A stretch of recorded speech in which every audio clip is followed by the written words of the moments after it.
Hello বন্ধুরা, আমি পূজা চলে এসেছি পূজা লাইফস্টাইলে আবার একটা নতুন ভিডিও নিয়ে তোমাদের সামনে। সবাই কেমন আছো? আশা করি সবাই খুব ভালো আছো। আর শীতকালের সবজি মানেই হচ্ছে শীষ পালং, মূলো, ফুলকপি, বাঁধাকপি। তবে আগের সপ্তাহে ফুলকপি আর বাঁধাকপি খেয়ে গণেশের খুবই শরীর খারাপ হয়েছে, তাই এই সপ্তাহে আমাদের ঘরে ফুলকপি, বাঁধাকপি কোনোটাই আসেনি।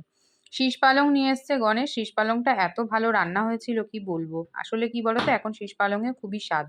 সেটা যে কোনো সবজি দিয়ে রান্না করা হোক না কেন, সেটা স্বাদেরই হবে।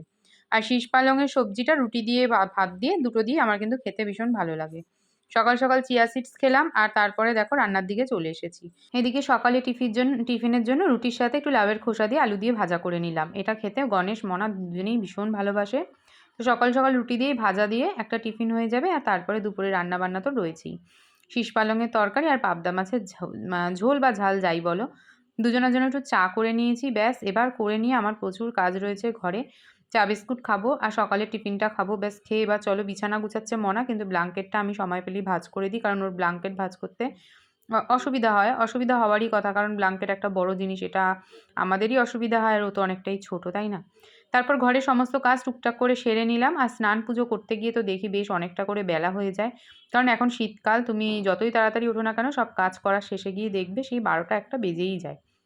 আর রান্নাটা না আজকে অনেক অগোছালো ছিল দেখলাম। গণেশ কি করে, যেভাবে জামা কাপড় পারে আর কি টেনে টুনে নিয়ে নেয়। তো এইভাবে, আর শীতকাল মানেই জামা কাপড়ের বোঝা প্রচুর প্রচুর, সোয়েটার। যাই হোক, চলো আজকের ভিডিওটাকে আমি এখানেই শেষ করছি। ভিডিওটা কেমন লাগলো তোমরা কমেন্ট বক্সে কিন্তু আমাকে অবশ্যই জানিয়ে যেও। তোমরা সবাই কেমন আছো, কিভাবে তোমাদের শীতটা কাটছে, অবশ্যই কমেন্ট করে একবার জানিও। আমার ভিডিও দেখে কেমন লাগছে সেটা জানাতে কিন্তু একদম ভুলো না। আর দেখো, একদম ধোয়ায় ধোয়া হয়ে গেছে পুজোর জায়গাটা, আর এদিকে নীল আলো লাগিয়ে কিন্তু ঠাকুরের জায়গাটা পুরো নীল হয়ে গেছে সবসময়। টাটা।